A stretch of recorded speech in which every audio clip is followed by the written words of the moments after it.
നമസ്കാരം. ചെട്ടികുളങ്ങര അമ്മയും കൊഞ്ചും മാങ്ങയും കറിയും തമ്മിൽ ഒരു ബന്ധമുണ്ട്. ഉത്സവകാലത്ത് പ്രസാദം പോലെ കൊഞ്ചും മാങ്ങയും കറി വിളമ്പുന്നതിന് പിന്നിൽ ഒരു രഹസ്യമുണ്ട്.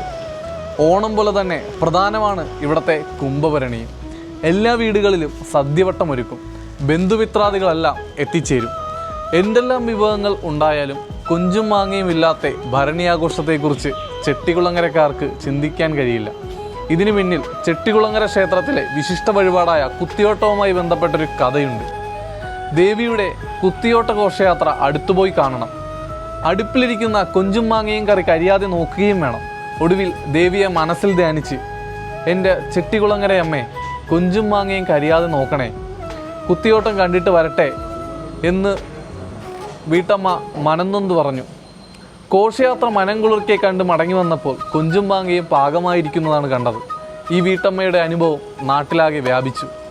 അങ്ങനെയാണ് ഭരണിക്ക് കൊഞ്ചും മാങ്ങയും പ്രിയ വിഭവമായത്. കുംഭഭരണി സീസണിൽ ഉണക്കക്കൊഞ്ചിൻ്റെയും മാങ്ങയുടെയും കച്ചവടം തകൃതിയായി നടക്കും. ഭരണിക്ക് ദിവസങ്ങൾ മുമ്പ് തന്നെ ചാക്ക് കണക്കിന് ഉണക്കമീനും പച്ചമാങ്ങയും ഇവിടെ വിൽപ്പനയ്ക്കെത്തും. എവിടെ നോക്കിയാലും അവിടെയെല്ലാം ഉണക്കക്കൊഞ്ചും മാങ്ങയും വിൽപ്പനയാണ്. കടകളിൽ മാത്രമല്ല, വഴിയോരങ്ങളിലും കച്ചവടം പൊടിപൊടിക്കും. ചെറിയഴിക്കൽ, വലിയഴിക്കൽ, നീണ്ടകര, പുറക്കാട് തുടങ്ങിയ തീരദേശ ഗ്രാമങ്ങളിൽ നിന്നാണ് മുൻപ് ഉണക്കച്ചെമ്മീനുമായി കച്ചവടക്കാർ എത്തിയിരുന്നത്. എന്നാൽ ഇപ്പോൾ വിപണ സാധ്യത അറിഞ്ഞ് കേരളത്തിലെ പല ഭാഗങ്ങളിൽ നിന്നും ഉണക്കച്ചെമ്മീനുമായി ഭരണിക്ക് ആഴ്ചകൾ മുമ്പ് തന്നെ കച്ചവടക്കാർ ഇവിടെ എത്തി തമ്പടിക്കുന്നു. ലക്ഷക്കണക്കിന് രൂപയുടെ ഉണക്കച്ചെമ്മീനും മാങ്ങയുമാണ് ഇക്കാലത്ത് ഇവിടെ വിറ്റഴിക്കുന്നത്.